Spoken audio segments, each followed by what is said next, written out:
Welcome back to another online lecture, guys. In this lecture, we're going to look at the menstrual cycle, and we're only going to cover the extreme basics of things. And I want to touch on a few things when it comes to training and diet, and this is particularly for women. And one of the reasons why I decided to create this lecture and just touch on the basics is that most personal trainers and coaches don't know how to differentiate the strategies they use for men and women. Now, there aren't huge differences, but if you apply the exact same strategies to men and women, you might not necessarily be doing the best for your female clients. The second reason is that when it comes to the menstrual cycle, people tend to not know enough, but also tend to overanalyze and overcomplicate things. So I want to try to give you a brief overview of the very basics. We're going to touch on a few hormones, very briefly what they do. They have a lot more roles in the body than what we're going to mention, but we're just going to touch on the very basics. So what we're going to do, we're going to look at the basics of the menstrual cycle, and then we're going to look at the basic differences between men and women and why women aren't just small men, and we're going to put it all together and look at a few different frameworks you can use when it comes to training and diet considerations. And what I want you to take away at the end of this presentation is that it's not necessarily something really advanced. You just need to know basic physiology, basic psychology, and how to listen to your clients and how to apply all of that information and put it into a system that will help them get from A to B. So a few little key points before we get moving, and you might know this already, but the menstrual cycle, the period, is when the endothelial lining of the uterus is starting to be removed, which causes bleeding. And you have two major phases in the menstrual cycle, which is the follicular phase and the luteal phase. Some people break these down as well, but we'll stick with these two for now. Roughly speaking, on average, ovulation occurs on day 14. That could be day 13 or day 15. These vary, but this is just an average figure that we're going to run with for the rest of this presentation. Now, when you're in different phases of the menstrual cycle, appetite and hunger, energy level, psychology, rate of perceived exertion, and a lot of different factors are greatly affected, and again this varies from woman to woman. And on average, again, the average woman loses roughly 40 milliliters of blood. And as we said, pain levels vary drastically, and there is no need to overly complicate training as long as you abide by the very basic principles behind training and how we dictate physiology and how we apply that into our training programs. So a few more key points that I want you to remember as we go through this. FSH, which is follicle stimulating hormone, it stimulates the development of the follicle and is lower in the luteal phase. Luteinizing hormone peaks upon ovulation, and that goes for about 24 to 48 hours, and then it drops to the maintenance levels throughout the luteal phase. And the main role of luteinizing hormone is to trigger something we call meiosis 1 and also ovulation. And after ovulation, it stimulates the follicle into something we call corpus luteum, and it also increases estrogen, where you're going to see that LH and estrogen, they sort of spike at the same time throughout the cycle. And LH and FSH are released by what we call gonadotropin releasing hormone that sits in the anterior pituitary of the brain. Now you also have estrogen, progesterone, and inhibin. Estrogen's main role in the human body is to develop secondary sexual characteristics and regulate the menstrual cycle in women. And it also stops FSH from being produced, and it stimulates the anterior pituitary to release more luteinizing hormone, which then again produces more estrogen. From there, progesterone's main role is to continue the preparation of the endometrium and the walls inside the uterus and ovaries for pregnancy so that the fertilized egg can actually sit there and start growing. Now, on that note, progesterone also has to lessen the muscle contraction of the uterus so that the muscle forces and contractions aren't that high that it can damage what's going to grow into an embryo and later on an actual human being. And it also inhibits the development of a new follicle so that if you get pregnant, there's no need for another follicle. So progesterone is really high to prevent the development of a new follicle. And inhibin's main role is to downregulate the production of FSH and therefore inhibit the secretion of that into the human body. And as you can see, these are just a few of the roles of these different hormones. But what's really important to remember is that we need to look at the combined efforts and how all these hormones talk together and how they then dictate how physiology works in the human body in order to better understand things. It's really, really hard to find like one causal hormone for pretty much anything during the menstrual cycle or any other area of life. Like there's a lot going on in the human body. These are just the very, very basics, and I want you to try to keep this in mind when you talk to a female client next time and as we go on through this presentation. So here's the first graph. We're going to go through 3 graphs. This graph shows LH and FSH, like we just mentioned, luteinizing hormone and follicle stimulating hormone. Then on the left, we have the follicular phase and the luteal phase on the right. Down the bottom, we have to your left, day 0/28, day 7, day 14, day 21, and day 28/0. And you'll see the 2 numbers on either side of the graph saying day 0/28 and 28/0. That just means that that's where one cycle ends and the other one begins. The numbers on the left-hand side here, don't worry too much about them. That's just to indicate where things are going. It doesn't necessarily mean anything. But as you see, as you get closer to ovulation, the yellow line, you'll see that luteinizing hormone really spikes high, and the follicle stimulating hormone also sees a bit of a surge before they then come down later in the luteal phase for reasons that we just mentioned. You also see down roughly between somewhere between day 1 to day 7, it could be day 3 to day 5, whatever it might be, day 3 to day 7, we have the menses where the endothelial lining is removed and the bleeding actually occurs. And here we have the same graph in the background. We have the luteal phase, the follicular phase, luteinizing hormone, and FSH in the graphs below. And then you'll see that I don't major in art, but I've tried to show you how the follicles develop and where ovulation occurs and how it then transitions into what we call the corpus luteum. So if we go back to the left-hand side of the graph, you'll see a tiny little orange dot with a tiny little egg inside it. And then that grows and it grows and it grows until ovulation occurs and the egg is thrown out to be impregnated by sperm, and then it goes further on. Now, we're going to stick to that left side, the orange dots. If you now imagine in between the grey dot and the orange dot, there's a bit of space, and that space increases as you go. Now, if you imagine in that space, there's a lot of different cells called granulosa cells.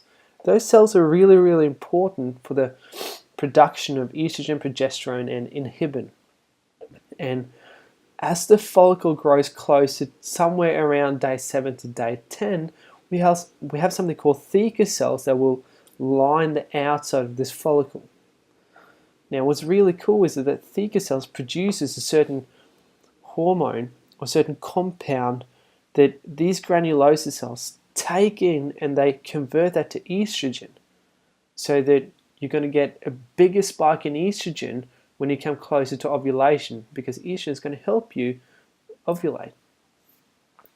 Then ovulation occurs, and then you'll see how it changes shape into a weird black grey kind of square, and that's just to show you what we call the corpus luteum. And that happens due to the increase in progesterone and a few other things, so that if you do become pregnant, you don't need another follicle. And what's really interesting here is that over time, certain things are going to happen, but the main thing I want you to take away is that the follicle is going to die out through something called apoptosis, which is cell death.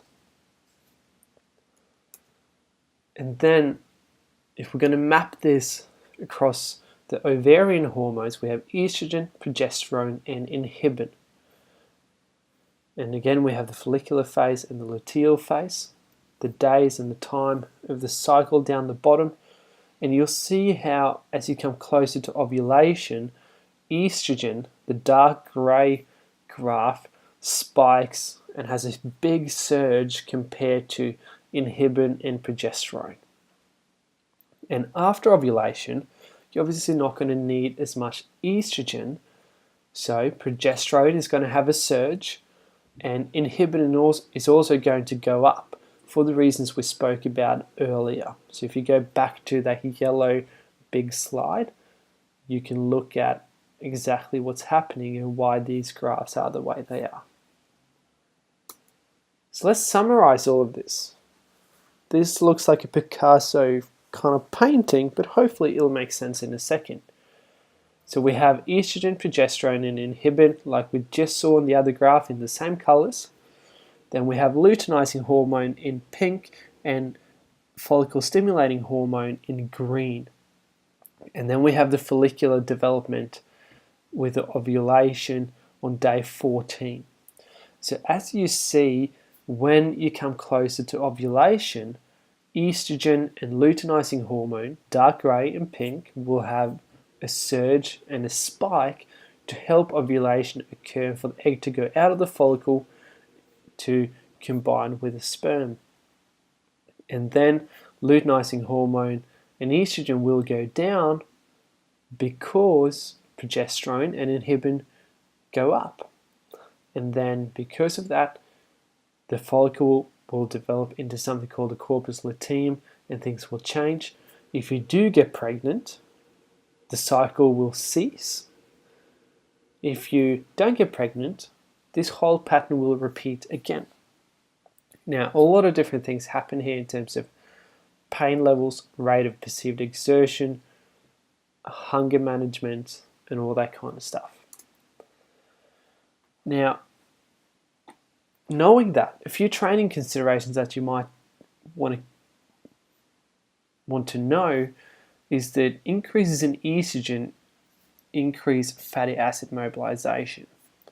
So that means that during the late follicular phase, days 7 to 14, when estrogen goes up, you might want to throw in a bit more aerobic work if possible, in order to stimulate a bit more fatty acid utilization, therefore burn. However, though, you also need to remember that there's a catch-22 here, and that is that estrogen goes down as you get leaner. So that might cancel itself out, but it might be worth considering. Now, you also have the pain levels, and some women get excruciating pain when they start bleeding. Others don't feel it at all, and some people just get 1 or 2 days worth, and then they're back on their normal routine again. But this is really important to remember, is that will greatly affect the rate of perceived exertion. It will also affect the psychology of the person, and guilt tripping, self-efficacy, and all that kind of stuff as well. So that if they're not aware of what's going on inside their body and why they might not be feeling 100%, and how that might affect certain things, they might just want to push through a really, really hard workout in order just to feel a tiny bit better. But if you know something about physiology, stress management, recovery abilities, and long-term consistency and adherence, you might want to inform them about what's actually going on and how pain levels and RPE might affect psychology and a lot more. Now, you'll also see that some women tend to get a lot less hungry in the follicular phase compared to the luteal phase. And that means that if you're not that hungry, you're not going to have that much energy, so your energy levels are going to drop. Therefore, your non-exercise activity thermogenesis.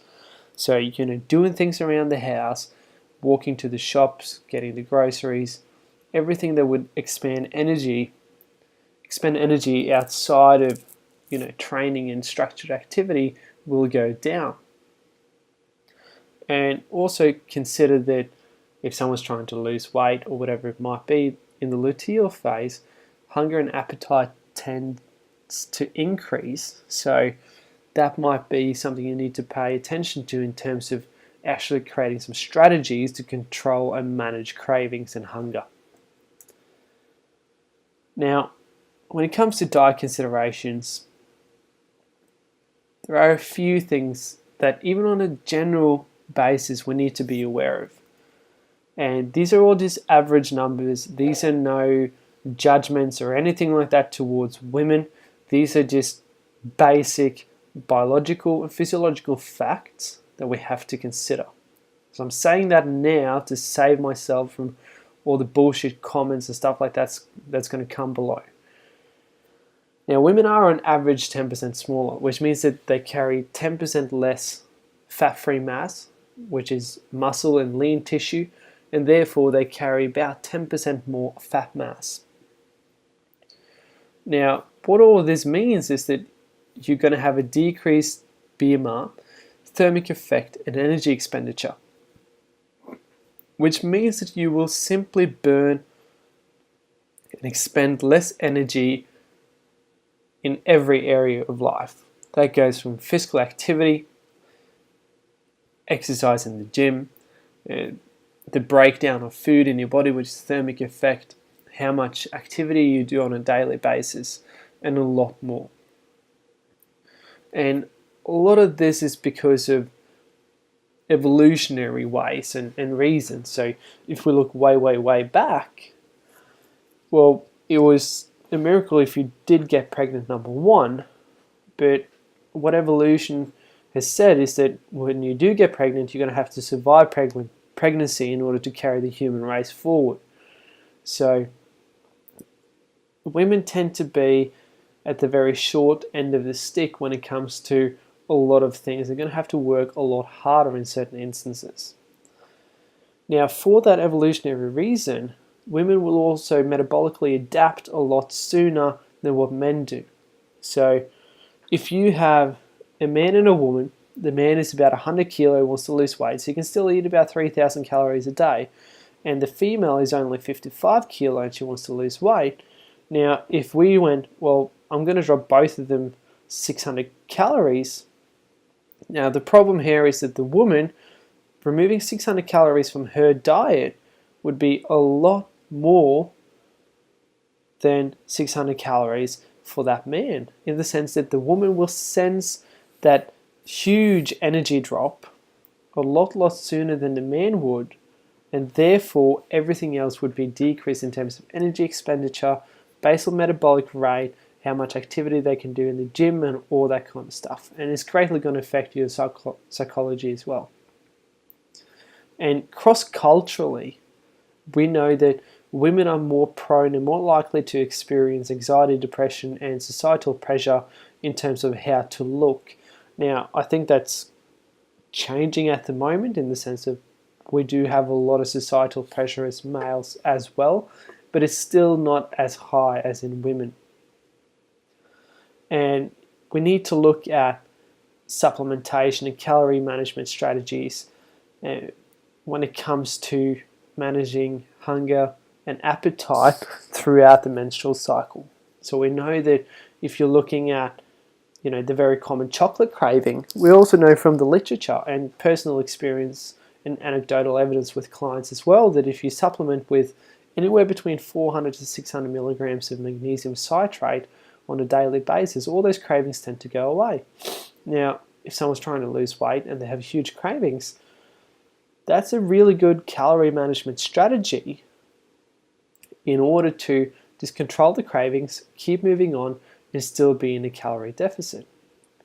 And another thing to look at, instead of having really, really strict diets, where you're only allowed to eat certain things and in certain amounts, whatever it might be, have a tolerance or an acceptance-based approach. Sometimes, if it fits your macros, would be very beneficial here, or you can just have the acceptance that, cool, I'm just going to have that piece of chocolate or whatever it might be, and then move on. So what you see is that things aren't necessarily extremely advanced. You just have to be aware of certain physiological traits and characteristics between men and women and what actually goes on. But it all boils down to the fact that you need to look at the person you're dealing with, what they're telling you, what their experiences are with everything going on inside their body. Sit down, plan everything from A to B, and then you adjust as you go. Now, all this means that you need to just stick to the basics. You need to auto-regulate the training based on how they feel every single day and how much stress they're under on a daily basis.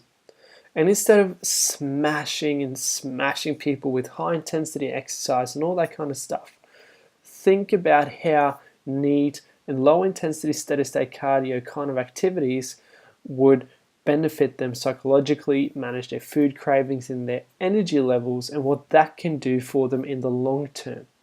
Don't necessarily think about just a workout as a sole means of creating a tiny bit of energy expenditure. What if that high intensity training session would prevent them from doing any kind of activity for the next 2 days? Or would you be better off potentially swapping out that high intensity interval training session with a gentle walk for an hour, maybe 30 minutes, or a tiny bit of gentle lifting where the RPE isn't too high? It doesn't have to be a 10 out of 10 intensity all the time. So think long term, don't think necessarily just in the moment. And the beauty of less low intensity steady state training is that you can do more activity with less recovery needs, which means that, especially when dealing with women, we know that they have to do more activity in order to burn the same amount of calories and expend the same amount of energy. So if you need to pile up a lot of activity, there's only going to be so much activity you can do and still recover from if the intensity is too high. So we need to think outside the box. And the main focus for women, since they carry less muscle mass, is to build more lean muscle mass. And that goes for lifting. Like, lift heavy shit. Put heavy shit up and down. Slowly focus on doing more work over time. And have very gradual drops in calories. Don't create the calories like we said earlier. I'm not going to remove 600 calories for a woman that's 55 and a man that's 100 kilo. That's just not going to work, because the net effect of that is going to be hugely different for the two people. So make sure that you set the deficits based on a percentage of total calories and not a set amount of calories, because 10 or 30 or 20% of that woman and that man's diet is going to end up being two totally different numbers. And then pay very close attention to hunger management strategies. And this doesn't go for just females, but this presentation is about the menstrual cycle and the very basics. So I'm going to pertain it to females, but cravings, tolerance of certain things, hydration strategies, probably even supplementation strategies, all that kind of stuff is going to be extremely important to remember. But this is all the basics. There's nothing advanced. It doesn't have to be a crazy fad diet or a fad exercise regimen or anything like that. Just stick to the basics and then move from there and adjust accordingly on a day-to-day basis. So we're going to give you a few example layouts before we move on. And I forgot to mention this at the very start, but the second part of this presentation is going to be on contraception pills and how that affects performance and health, and how you need to take that information into account. So let's move on. So you'll see here that we have 4 months of a rough sort of calorie estimation and what we want to do. So I've put July as the 4th month, and that's your maintenance month. You know, some people argue that we need to get a person from A to B. You know, if you want to lose 10 kilo and keep it off, we'll get you to that stage. And we won't stop until you've lost 10 kilo. And I wholeheartedly agree, but I'll put the maintenance phase in here for a few reasons. And that is that a lot of people are already under a lot of stress before they come to see you in the gym. And anything you do with them that's new will cause more stress, either psychologically or physically. So therefore, if we think about it smart and we think about it long term in terms of adherence and consistency, putting in a maintenance phase where they're just maintaining their weight, they're just training to stay healthy and all that kind of stuff, they're going to recover physiologically and psychologically, and therefore in the long term it's more likely that they will actually be adherent and consistent with the behavior changes you guys have come up with together.